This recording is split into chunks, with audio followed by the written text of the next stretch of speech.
Cheers to local eats, sips, and good times. Snag your tickets to the Denver Food and Wine Festival. You know that scrolling we all do? Well, it could be really hurting your relationship. Dr. Viviana is back, this time to chat about what we call digital body language, and where student success in Colorado is ignited. Baccalaureate programs, what they are, and what you should know about them. Portions of Colorado and Company contain paid content. Good friends, gonna get you through the day. Good friends. There's a song. Listen up, right meow. If you've ever quoted the schnozberries taste like schnozberries, or if you've ever found yourself desperately wanting to order a liter of cola, you already know these guys. The comedy team behind the Super Troopers movies is back with a brand new chapter, and we're getting a sneak peek. Joining us now is the entire Broken Lizard crew! I'm so excited! Jay, Kevin, Steve, Paul, and Eric, and Tori. I'm part of it. We've worked together. We've worked together on worked stage. for a long time. Yeah, way back. Since last night. Yeah. Okay, so full disclosure, I want our viewers to know I was with y'all earlier this week moderating a panel for your tour. I can confirm you're just as entertaining off screen as you are on screen. Thank you so You know much, what? Tori. You're welcome. And as handsome also? And handsome And also? as entertaining. Oh. Yeah. So you also are kind of incapable of having serious conversations.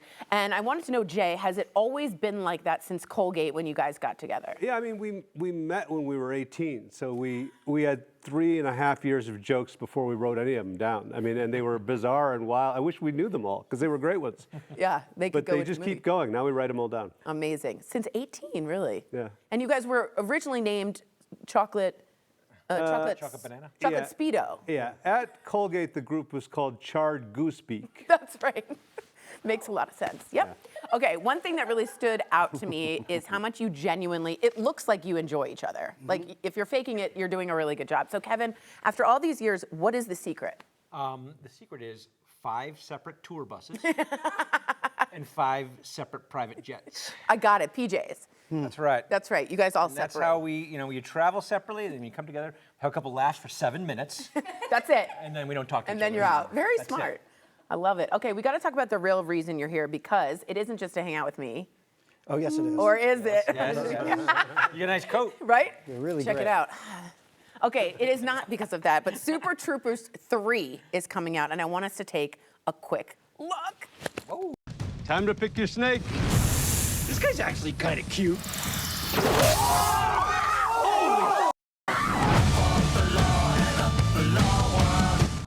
Great scene. Really great good scene. Great scene. What a scene that was. Visual. I have to be honest, that was literally the only part of the trailer that we could show. Honestly, it looks hilarious if you see the full thing. It's amazing. No snakes were harmed in the making of the Is that film. true? Yes. Were they fake snakes? No, they're I real will not snakes. reveal that. Okay. Steve, what made you say, let's do a third movie, a trilogy? Well, Tori, as you know, good things come in threes. That's true. And all of the best movie franchises are trilogies. I agree. And I have a little secret to tell. We're just going right past the trilogy. We're going to go quadrology. Are you really? What's it called? Quadrology? Quadrangle? Quadrology. Quadrangle? What if it never ends? You just keep going. Just go right into the grave. Phenomenal. Yeah. You're like super old. You're like, let's do it. Coffins. Yeah, in coffins. Right. Every Broken Lizard movie has its own flavor, and I wanted to ask Paul, what flavor is Super Troopers 3? Sounds like you are tasting a flavor. I am. Because Like you got a a big whiff salted of it. Oreo. No, I'm kidding. Well, yeah, I would say it could be like a tandoori flavor. Okay. Because this is a very much an Indian culture movie. We meet Jay's, Thorny's family, and there's a wedding, and I don't know how much else you want us to say, but Jay's sister, big part of it. Yep. Farva. That's She- right. We thought it'd be funny if we picked someone's sister to get married to Farva, the worst guy in the office. And so we thought not it'd the be funny worst. if Jay's sister and I, and what would he do? What would he do? What would he do? Try to stop it. Exactly. You got to watch the movie to It's find out. Meet the parents, meet Super Troopers. It's so good. Like that's a good way of saying that. That is the flavor. That Thank is you, the Tori. flavor. You're very welcome, And the Jay. relationship is very sexual. Yeah, I guess it and is. very PDA. This relationship, or are you talking about in the movie? I mean, well, that goes without I saying. got But him and With your sister. your sister. Yeah. There is some nudity. Is there? Yeah. little bit. Are you nude? It might include me. he shows some haunch. He's naked in all of our movies. we're running out of body parts to show, so we've kind of had to get creative with this Obviously, one. So. you know, it's up, it's down, Yeah. it's all around for Farva. That's right. Eric, can you give our viewers a glimpse into what it's like behind the scenes? I think people want to know what you guys are like off screen, in screen. You know, what is it like? Are you guys just joking around? Do you not speak, like he said? I'll give you a little view into our director. We're shooting the maple syrup chugging scene. Of course. We're chugging maple syrup, and Jay kept saying, "I don't think we got that one. Let's do it again. I don't think we got that one. Oh, Let's no. do it again." He was messing me the whole time. Jay, Got it on the how first many take. did you He do? got on the first take. He made me do like You're three full such a bottles. jerk. You know, I will say this, like, he's a real... Shenanigans? When we made Beer Fest, there was a scene with like a bong hit and a shot that I had to do. It was called a strikeout. And I was like, if we're going to put it on film, let's do it for real. Let's put something... proud of you, buddy. Some real weed in there and some Yeah, tequila and a yeah. real beer and everything. And I did the thing, you take the bong hit, and then you do the shot and chug the beer, and then you blow out the smoke. Oh, cool. And we did it uncut. It was real. And he came up to me and he said, actually, we need to do it again, but like you need to fill up the bong a little bit more. And so I did it. We did a second take, and he said, you know what? This time it was a camera error. We're going to need you to do it again. Jay, you're the worst. He made me do it 5 times. And then he came out after the 5th take and was like, we got it on the first.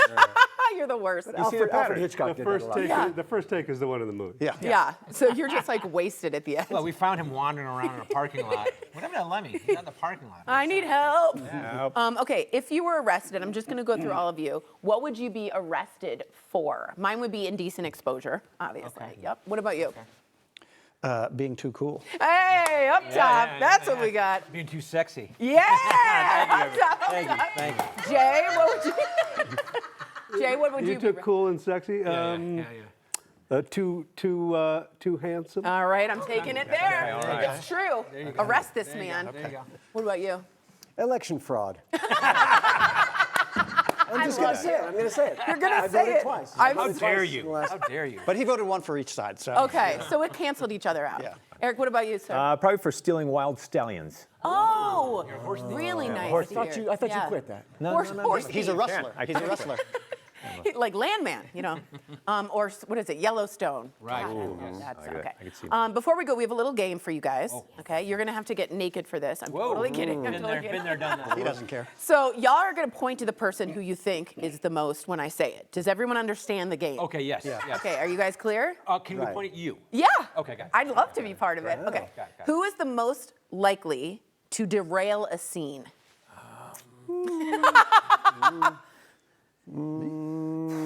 Me? It seems like it's you. Go, Stephen.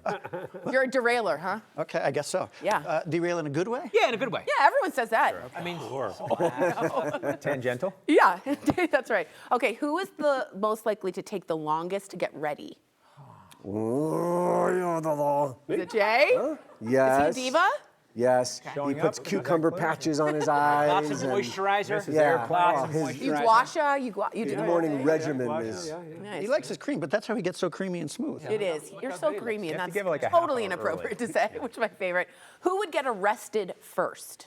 Really? Back to you. He's a kleptomaniac. He's been arrested the I have most. been Is arrested. that true? How many times have you been arrested?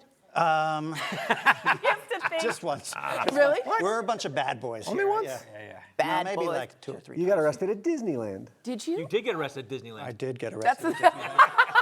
Were you like? That's 2. How, you you get want to arrested say why? For election I fraud. got arrested in college. I got arrested at Disneyland. That was bad. But luckily, the head of security recognized me. and Did he really? He let me back into the park. He came out of his office with the mouse ears. He's all right. He's fine. Guy's all right. Pull over. Pull You over. can't go back. You know, Steamboat Willie got arrested 2 times. Oh my God. Okay, you guys were a blast this week. I hope I can be your next quadrology. No, for real. Okay. Okay. Thank you so much. As you were today, thank you for coming and giving us some time on this show. Thank you for being here. Now, you can catch Super Troopers 3. It's in theaters August 7th. And for more information on these cool dudes, aren't you guys cool dudes? Pretty cool. Pretty cool. Just go to brokenlizard.com. Thank you all. Thank you. I love meeting you guys.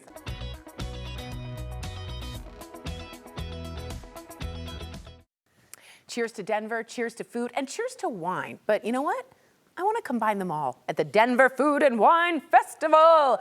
I'm so excited for this. It's huge. Denise Mickelson, the Vice President of Communication at the Colorado Restaurant Foundation. Nice long title. I know, sorry. No, I love it. My dear friend, we're friends. Yeah, absolutely. Okay, that's what I thought. With Chef Michael Diaz de Leon from Molino Cheeto, one of my favorite restaurants there in the Coco Kitchen today. So, Denise, I'm going to start off with some hard-hitting questions, okay? What is the Denver Food and Wine Festival? When and where is it happening? Okay, so it is a series of events. It's from August 26th through 29th. Oh, wow. And the whole thing is a fundraiser for our foundation, which supports restaurant workers across Colorado. Amen. Amen. I think restaurant workers are often overlooked. I was one. are. I was terrible. So was I. Oh, were you? Yes, I bet you were better than I. Denise, this is more than just food, wine, drinks. How does it actually help the restaurant workers, local restaurants? Right. So our foundation does scholarships, Oh, wow. training, hardship grants. Restaurant workers impacted by the fires going on right now, if they can't work because Unbelievable. things are closed or they're evacuated, they can apply for hardship funds. Wow. So, we try to make sure that they can advance and thrive as long as they're in the industry. This is fabulous. I love that this is going to them. All right, Chef, it's good to see you again. You too. I'm going to tell people we met when I was checking out and chowing down at your restaurant. It's true. so good, Molino Cheeto. If you haven't been, go. What do you have cooking up for us today? What is this? This is going to be the dish that we're going to be serving at the festival. Oh, is it? This is going to be highlighting our masa, which obviously is kind of like the heart and soul of our operation. Yeah, you told me the that. Molino. Yeah. So this is going to be our yellow corn coming from the Ute tribe in southern Colorado. Oh, And then wow. we're going to be featuring tostada. A Oh. tuna tostada. to be Tuna exact. tostada. Yeah. Will you show us how you do it? Yeah, let's do it. Okay. So we're going to have a little bit of tuna here. And masa is just it means corn, no? Yeah, it's just the masa, is just like the dough. Oh, okay. So we have a little chili crunch here. Oh my God. And the chili crunch is just we're gonna mix that in. Ooh, tuna with that is nice. Yeah, a little spice, a little umami, a little hit. tang. Umami, I love Umami, yeah. This is gonna be our sunflower and pepita green sauce. that. God, how do you come up with this? Yeah, I don't know. A lot of ideas. Yeah. A lot of ideas in my head here. But yeah, we're just gonna go ahead and spread that out. What a nice color too. Thank you. Good color. And then we're gonna place some of this tuna. This is smart to also be at the festival because it's sort of like Well, it's cold. It's easy Yeah. to assemble. you don't have to cook. It's delicious. Yeah. We're gonna add a little bit of our house tahini here. Oh, I love the tahini. I love a tahini on the rim too. Yeah, the we drink. obviously make this in house, utilizing some local peppers, and we're gonna add some of these beautiful amaranth leaves. What are they called? These are amaranth leaves, Oh, wow. and these are coming from Esoterra Farms in Boulder, Colorado. Oh my God. And it's so very local. Tell me about what's the name of the tribe you got this from? The Ute tribe. Ute tribe. They are in southern Colorado in the Four Okay. Corners area, I and the would think so. company is called Bow and Arrow Company. Oh, So really? all of our corn is coming from Colorado. Beautiful. Okay. Gorgeous. Events like this mean a lot to you, I assume. I'm going to be eat this. But what does it mean to you in the restaurant, just like personally, what does it mean to you to be part of this? Yeah, I mean, for us, it's an important messaging around like community, Yeah. supporting restaurant workers, and Yeah. the Colorado Association, gives us a lot of grants and a lot of scholarships, and also just information. Yeah. Sometimes as a business owner or as a hospitality worker, resources are limited. Yeah, sure. So, anytime I have a question, I actually go to Denise. I'm like, hey, what am I doing this? Denise! I'm like, hey, how do I apply for this grant? Or, smart. how do I, pass this bill through Congress? Right. Wow. So a lot of just resources and Amazing. information around how to continue our work in the community. Nice. That's beautiful. People can just call you guys and ask? They absolutely That's can. wonderful. I have her Yes, cell we phone can. number. Yeah, so you're I like, it's on have speed dial. You're like, I need you, Denise. Yeah, so I can just call her. Okay, I want to ask Denise about the luxury experience, this grand situation. It's for our bougie viewers. Talk to me. Most of the bougie. Yeah. So our VIP experience is pretty special. We have expanded it this year. We're going to have 12 restaurants, including Molino Cheeto. Yeah, I was gonna say, this is in bougie, yeah. VIP. So bougie. And so brilliant. Yes. But there's going to be 12 exclusive restaurants just for VIP attendees. They have their own lounge. They have their own private bathrooms. There are wine and spirit seminars and tastings Oh, wow. during the festival. This is for foodies. But essentially, the entire festival is a celebration of food and drink from across the state. So we have done Denver restaurants. We have Rootstock from Breckenridge. We have Bin 707 from Grand Junction. We are really trying to highlight everything Colorado has to offer. You guys have done an amazing job here. There's also another event I'm interested in, and I have no idea what it is. It's the Shake and Break Showdown. Yeah, it is. What is that? So shake for cocktails and then break for food trucks. So we also want to highlight that part of the culinary scene. Because that's part of Colorado. Completely. Yeah. So we've got a little street food festival on August 27th at the Tivoli Quad. It's the nighttime event. Nice. And we've got, bartender, food truck, and they're competing. Best bite, best cocktail. Oh! So that one's really fun, so you got to come to that one. I love that. Everyone on their best behavior giving us the best thing. All right, guys. The Denver Food and Wine Festival starts on August 26th and it runs through the 29th, as Denise said. You can find a full lineup of restaurants, food trucks, and festival events. Now, you can get your tickets now. I would recommend doing that earlier than later. It's at denverfoodandwine.com. I'm going to eat this for lunch. Please do. Yeah, of course. All right, when Colorado and Company returns, meet Lila and why back to school time is given back time for her. The following interview involves commercial content. The products and services featured appear as paid advertising. We are so happy to be helping students get their backpacks stuffed with the supplies that they need to be successful in school.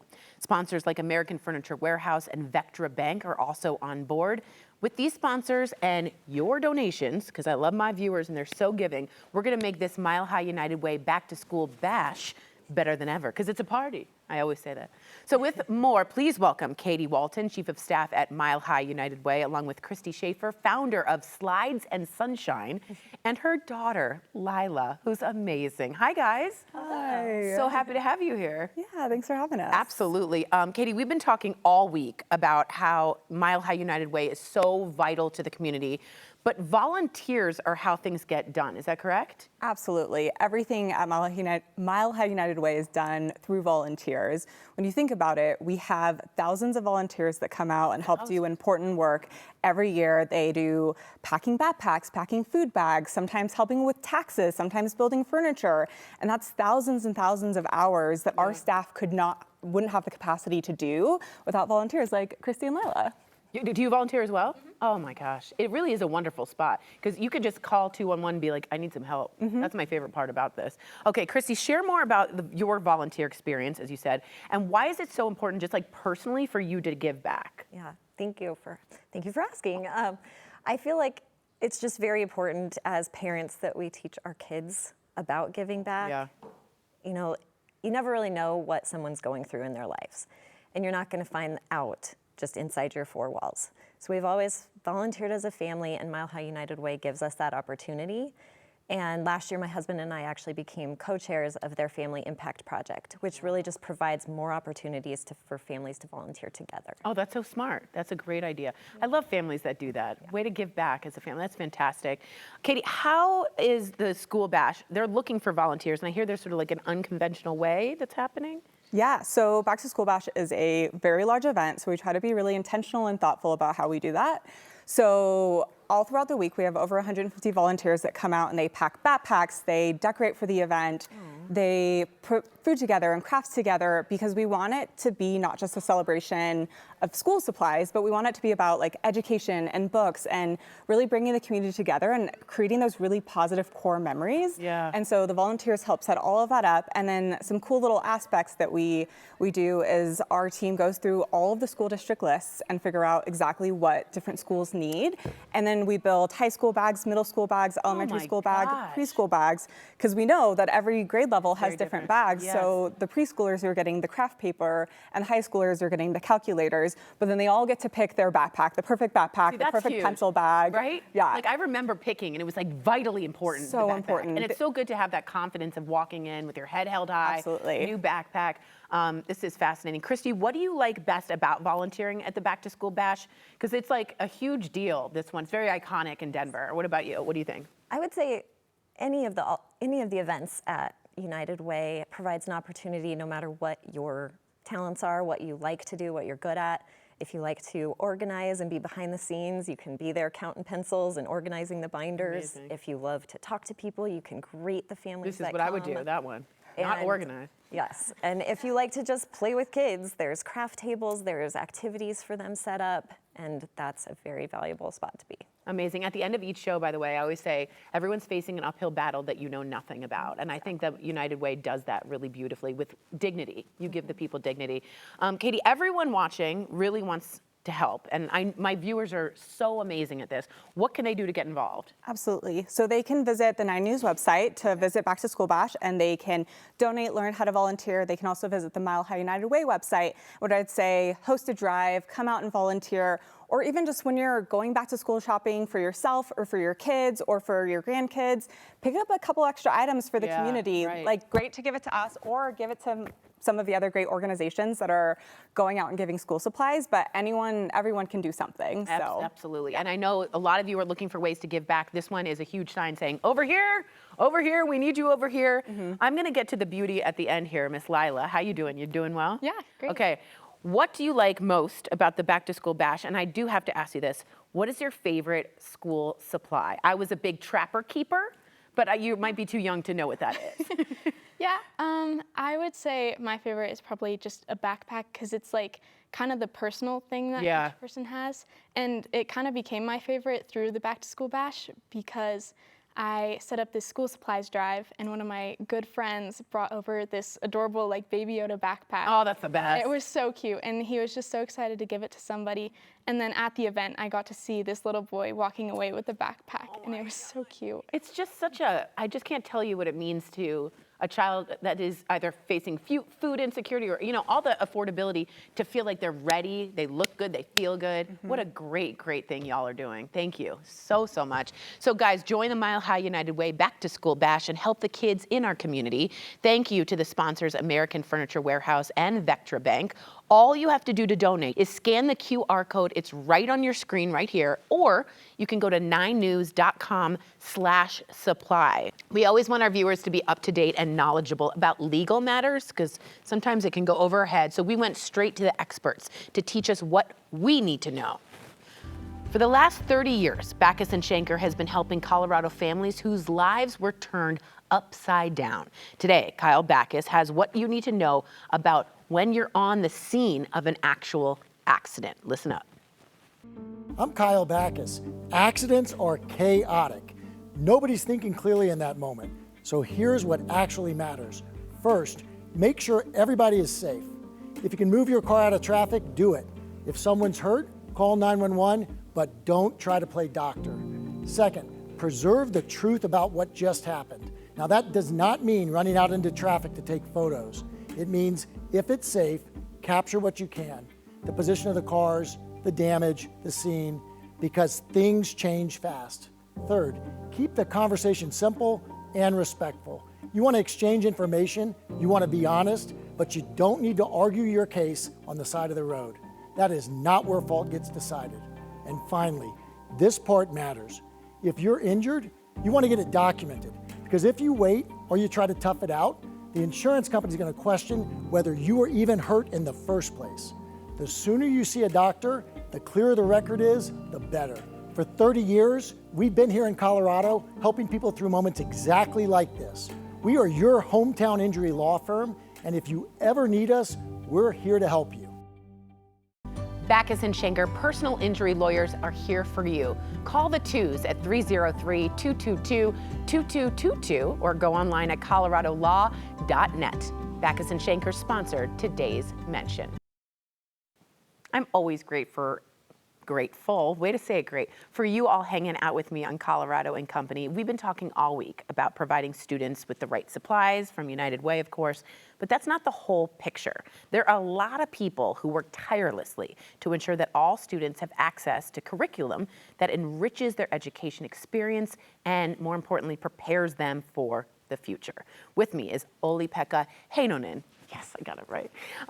Director General of the International Baccalaureate. So good to have you. Thank you for having me. Absolutely. So some of us have heard of the International Baccalaureate, right? Many haven't. I want you to share what it is, what it's about.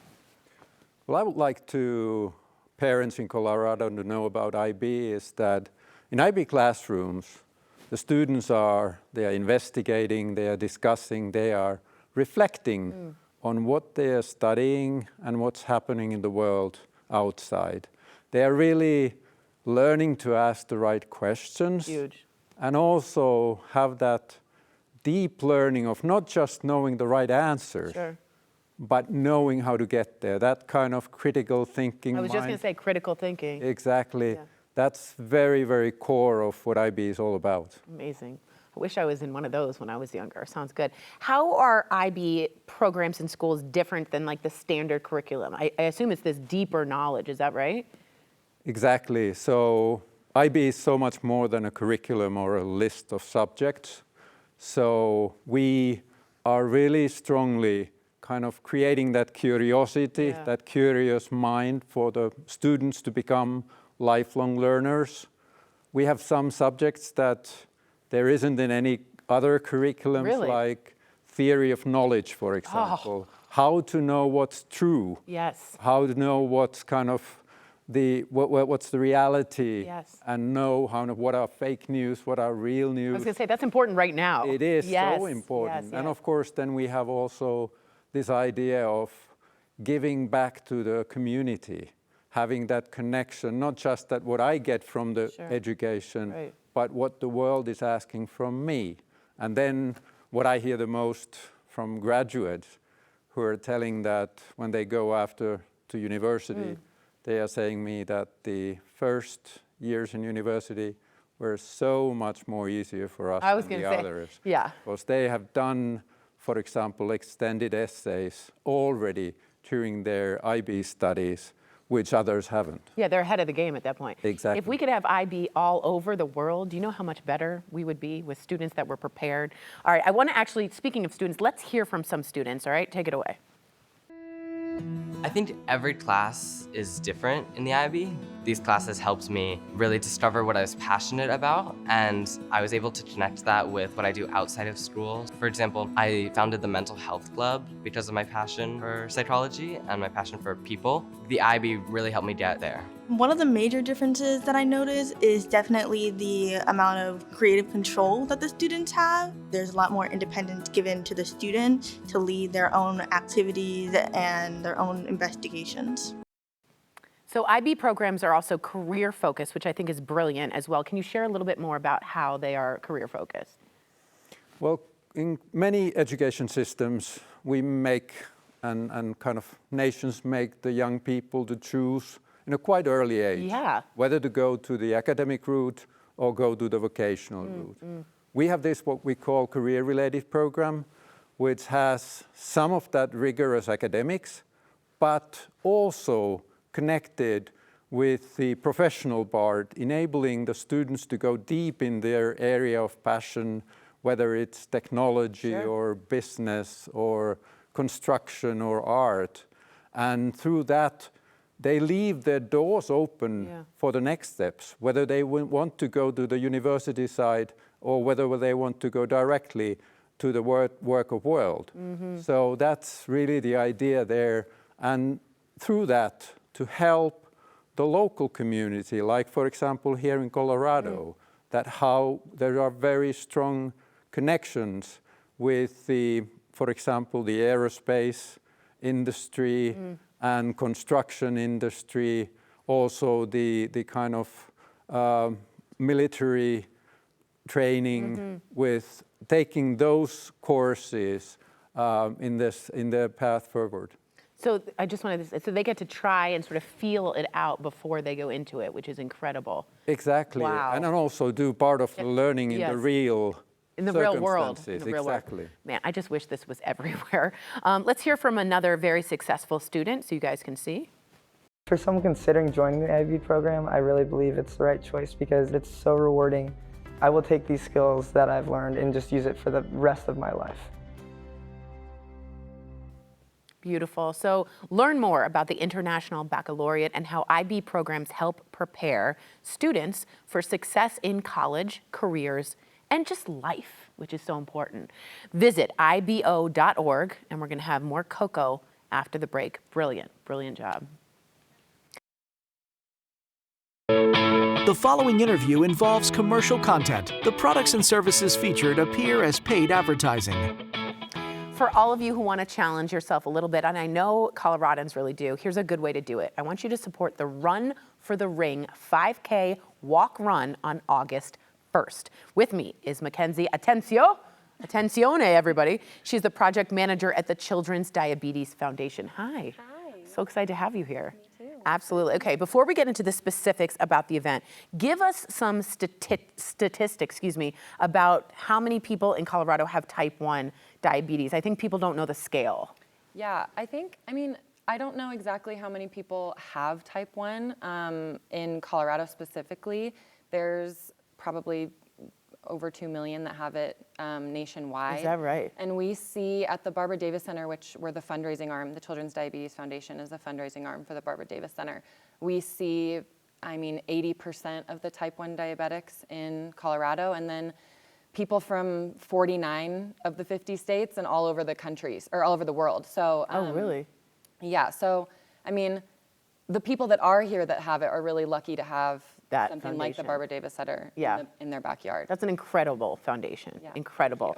The Barbara Davis Center, as you always said, is such a special place here in Denver, kind of iconic. Share about more what happens there, what goes on there. And it was built because their daughter had diabetes type 1. Yeah, Dana. Our executive director, Dana Davis, her parents built it and founded the Children's Diabetes Foundation specifically for they wanted people to be able to access care regardless of their ability to pay. So that's a really special part about the BDC, the Barbara Davis Center, is just that we have, I think, 45% of the patients are under or uninsured. Is that and right? They get care regardless. So that's something that's really special. The other thing that is really cool about the Barbara Davis Center is that they have clinical care, prevention, and research all housed in the same building. Brilliant. So they're kind of a little ecosystem where the clinical care informs the research, and then the research can inform the care and the prevention. So, that's how it should be. Yeah. That's how, just a whole Well, and team. it's faster because they're all together. Right, what a collab, Yeah, exactly. Amazing.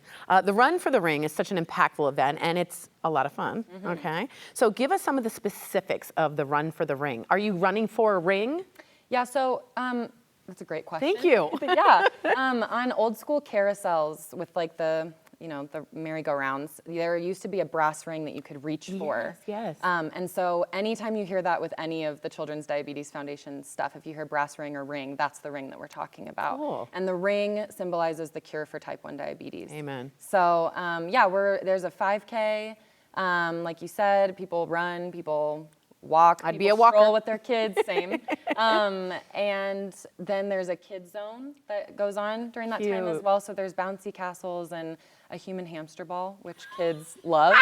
They're all about that. I would love that. Yeah, I want to get in it Me every too. year, but I'm too busy. So they do that, and then afterwards there is the Kids Fun Run, which is just this little track, and kids run, and there are people with cowbells cheering for them. And We need more cowbell. Yeah, Unbelievable. exactly. So I think that's cool. So the ring represents the cure. Yes. Okay, exactly. gotcha. I Yep. love that. Which we need to find, everyone. Yeah, we're on our way. Yeah, we are on our way, thanks to the BDC, for real. Yeah. How does the Run for the Ring help the life-changing work happening at the Barbara Davis Center? Like, how does it coincide with that? Yeah, so I really like this event specifically because not only is it a fundraiser, so all of the registration fees and people can fundraise on their own, all of that goes towards programs at the Barbara Davis Center. But also, it's one of the only events that we have that is right on the campus, right outside of the Barbara Davis Center. And so it's a place where patients can come and they don't have to go to a doctor's visit. The They're best. coming and they're having a fun time and they're getting to interact with their doctors and practitioners without Getting poked and doing yeah, yes, exactly, absolutely. exactly. And interact with other type 1s as well, so they get to kind of form that community, which is just as important as the fundraising aspect. Absolutely. My mom was pretty medical. She had a lot of medical issues, and I remember when they'd have any type of moment where you weren't getting poked or looked at or prodded, it gives you such a boost. Yeah. Just such a beautiful boost, and dignity too, which is amazing. And it just, I don't know, it's a great way to show how amazing the Barbara Davis Center is. It brings all these people together. I heard the story because I met Dana Davis, and they said she has type 1 diabetes. Barbara said to Marvin, her husband, and he goes, well, let's fix it. And then they built it. Isn't that incredible? Yeah, that's where we came from. Amazing. All right, register for the Run for the Ring 5K run walk. There is a walk, as she said. It's on August 1st to support the Children's Diabetes Foundation. If you all need more information, go to childrensdiabetesfoundation.org. I can't wait for this 5K. Me neither. Beautiful. Well, take advantage of all the nice weather, everyone, this summer by hosting some cookouts. Earlier, our EP Risa caught up with Top Chef contestant and renowned pitmaster Michelle Wallace to get some grilling tips. I am with Michelle Wallace. She's a champion griller. She's a pitmaster. I love that. How do you feel about being a pitmaster? What does it take to be a pitmaster? I feel great about it because there's not very many women in this space really doing it on a big level, and it really just takes a lot of commitment. It takes getting your nails dirty, and it also takes just having fun. Awesome. Yeah, I figured that. I mean, I grill pretty much in the winter. I grill all year round, so summer is kind of the peak season for all of this, so I'm really glad we're talking about it. What are some of the must-haves before we take on grilling? Yeah, you really have to bring your patience, right? I've been cooking at a lot of festivals this summer and family cookouts, and one thing continues to ring true. You know, start with great ingredients, don't rush things, and really just let the grill do the work. So could you give me a list of some of the most important ingredients we just have to have on stock? Yeah, I think you always have to have to start with the classics, right? A good hot dog. The great organic uncured beef hot dog from Applegate is everything. They're made with 100% grass-fed, regeneratively sourced beef from farms using grazing practices that can have a positive impact on the land. It's an easy choice when you're looking to serve a classic grilling favorite. They have great flavor. They're always easy to grill. Applegate have turkey burgers from other cookout classics, and they're all made with animals raised with no antibiotics ever. Wow, I love Applegate personally. My number one fave from them, and I don't know if you've tried them, are the maple breakfast sausages. Yes, I have definitely tried that product. That touch of sweetness is everything. It has all the things. It is absolutely, they're absolutely divine. I'm a big fan of the brand, so I'm so glad you brought them to the show today. What other items should we have? Yes, you always have to remember to have balance in your cookouts. Every grill master knows that the meat may draw the crowd, but the bun is the unsung hero of the cookout. Wonder Classic hamburger and hot dog buns have been a cookout favorite for over a century. Wonder buns are perfectly soft and yet sturdy enough to handle any topping. Like, I always throw them on the grill to get a nice little toasty crunch to the outside. It's so great. They hold up perfectly, and it's a must-have at all my cookouts. The All-American Wonder Bread. I mean, come on, you gotta have it. It is like one of those staples. Okay, Absolutely. So how can we up the flavor? Give me some suggestions. You know, you really should look to leveling up your cookouts all summer. Lee Kum Kee is my go-to for turning up the flavor on the grill, for marinades to glazes to these sauces that bring bold flavor to every cookout. You know, they're known as the inventor of the oyster sauce, and their premium sauces are traditionally brewed for a balanced, delicious umami flavor. I love dishes like this soy marinated skirt steak with a ginger soy glaze. It's so tangy and so wonderful, and these peanut sauce skewers are amazing. That sounds fantastic. Oh my goodness, because I think, you know, maybe dessert, maybe some other items that do well on the grill. What are some of your suggestions? Yep, desserts are always amazing. I love summertime, fresh fruit, watermelon, and peaches. Drizzle them with a little honey, a little bit of brown sugar, throw them on the grill. They're great on the grill as well. It really shows that you can grill from appetizers to desserts. And again, we can head over to tipsontv.com for more of those recipes. Happy grilling. Thank you so much. Have a great time and happy grilling to you too. Thank you. For more grilling tips and ideas, check out tipsontv.com. Applegate, Wonder Bread, and Lee Kum Kee, sponsored today's mention. Texting, reels, and so much more right in the palm of our hands. After the break, how your digital body language can actually impact your relationships. I'm going to watch this very closely, and it might just shock you. I want you to be honest right now. Raise your hand if you spend too much time doom scrolling every day. A lot of people in the studio are raising their hands. So all this screen time can actually have an impact on our relationships. Here is my chat with Dr. Viviana about this. Oh, Dr. Viviana, hi. Oh, sorry. On my phone. Same. Sorry about that. Always. Always. Okay. So break it down for us. What impact can all of these smart devices have on our love life? Okay, well, let's talk about the fact that everyone is reading into the meaning of punctuation, how long it takes to get your response, message length. Everyone is looking into everything now because tone isn't happening because we're not talking in person. Totally agree. So lots of mixed signals. I mean, there's that unclear digital communication that's happening. I see it in my office all the time where people are like, but I responded, yes, but it was with K. Yeah, K is the worst. Never give a K. That's the worst. It's like a slap across the face. It's terrible to get a K. Or the Yes. 3 dots and then nothing. All right, so how can we avoid this? Because I've been falling prey to this a lot, where you can really misinterpret the tone, you can misinterpret the timing on it. How can we avoid this? And are you going to say call the person? Well, I'm going to say at some point, maybe reference, like preemptively. For instance, I've had friends who have told me, or new friends, who are like, oh, based off of the way that you text, I thought you would have a completely different personality. Yeah. And I'm like, oh, I didn't know that. And they're like, oh, you're totally different. Or, you know, sometimes if there are a lot of emojis involved, they might think, oh, I thought you were going to be like super young or silly or whatever. And it's like, I am neither. But so telling them like, hey, I tend to not have a lot of time, so my texts are very short, but please don't misconstrue that for being rude or disinterested, or the other way around.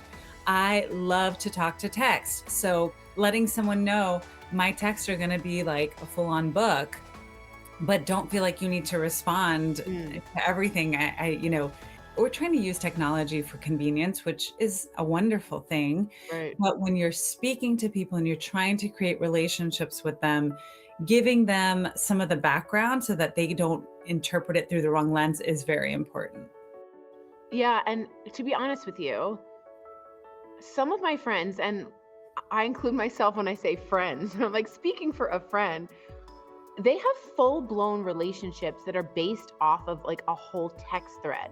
Like that is the relationship, right? And it can go for hours and hours at a time. Mm-hmm. Is this a good idea? Meaning this is the new way we're going to be communicating, right? Or is this a really terrible idea? Okay, I think it's a good idea because a lot of people feel less pressure to perform or to maybe they experience a lot of stress when they're speaking to someone in person or face to face. A lot of times people will be able to get their words out in a thoughtful and less rushed way through a text. Now, there's a whole other thing where people are using ChatGPT to write those texts, but if you can be authentic and sincere in how you're communicating, often it really doesn't matter if it's happening via FaceTime, a phone call, or text. The issue that comes up that I see most often is that a lot of people will create this like fantasy or a feud from a text thread. Right. That may not be accurately depicting what's really going on. Well, thank you, Dr. Viviana. I'm actually going to just text you and let you know how thankful I am. So yeah, back on the phone. All right, perfect. Good to see you. Good to see you. Got it. Continue the conversation with Dr. Viviana. You can find her online at drviviana.com/vivid relationships or download her free new app called Vivid Relationships. Thanks for your company, Colorado. Portions of today's program were sponsored by the businesses listed on your screen. And tomorrow on Colorado and Company, you know it, it's Good Friends Friday, and we're enjoying the low rock blue sound of Los Lolos. So tune in for that one. I hope you all had a great time, and we will see you next time. As always, thank you for being here. Bye, guys. Bye.